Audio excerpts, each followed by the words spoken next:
Hello South Africa. It is Wednesday, June 1st, 2022 and here is Lifestyle Highlight.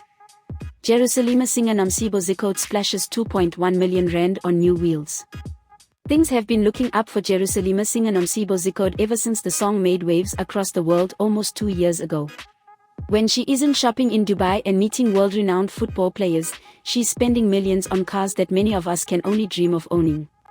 Taking to Instagram, the gorgeous songbird thanked God for her many blessings. Nomcebo is now doing it in style after she forked out 2.1 million rand on a brand new set of wheels. Taking to her Instagram earlier this week, the star shared a video of herself at a Range Rover dealership and then another of her in a sparkling white suit hugging her brand new Villa. She captioned the post, "The Lord is my light and my salvation, whom shall I fear? The Lord is the stronghold of my life, of whom shall I be afraid? When evil men advance against me to devour my flesh, they will stumble and fall when my enemies and foes attack me." Please subscribe for more news updates. This is Leah for the South African.